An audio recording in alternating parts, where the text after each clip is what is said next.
Jirenya eegaltanama jirenya gammachuu qabu ya Rabbi koo irraa qabini wal jibbaadhaa fi wal dhabuun gammachuudhaan jiraachisi yaadaa fi yaaduma malee jireenya isaanii tolchi warri bahaaf lixaa hundumti keessanuu bakkuma jireenya salaamataan keenya har'a borosoon jennee ammumatti isin bira nu fageessu isin jenna.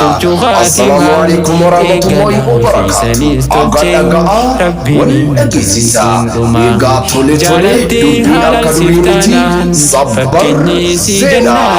Baarakallahu lakuma wa baraka alaykuma wa jamaa baynakuma fi khayr.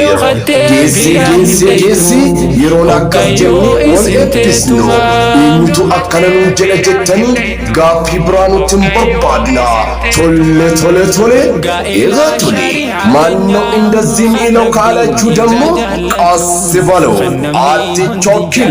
አጀባ ኡስታዝ ፋሪስ አብዲ ሁንዴሳ ፊ በርሲሳ መርካዛ ጅሉል እስላም ijoollee kiyya kanan barsiisaa ture halkanii fi guyyaa sirna gaa'ilaa obboleewwan keenya abdii endaa zamzam amaan eegaa Abirraa kabajaaf jaalalaa isiniif godhanii jiru akkamitti afturee adaraa yaa firaa guyyaa sirna gaa'ilaa kana akka nurraa hin oolle wanti hundu qophaa'ee jira dhaga'a yaa firaa. Eegaa guyyaan sirni gaa'ilaa kun itti gaggeeffamu akka ijraatti zulqiidaa 18 ji'a 11ffaa waggaa 1446 akka lakkoofsa faranjootaatti maay guyyaa 16 ji'a 5ffaa bara 2025 irratti kan gaggeeffamu ta'a. Dubbii tolee maaltu irraa oole?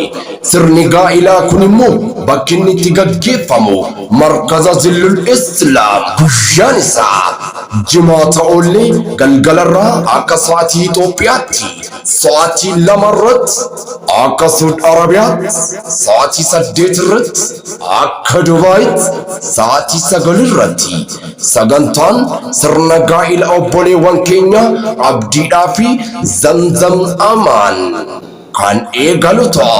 Sagantaa kanarratti ustaazotii gamtaa barattoota isaaniitii wajjin dabalatii keessummoota garaagaraa kan argamanidha. Maal kana qofare hojjettoonni miidiyaa bu'aa ba'is sagantaa kanarratti argamuudhaan kan isinii wajjin bashannanan ta'a.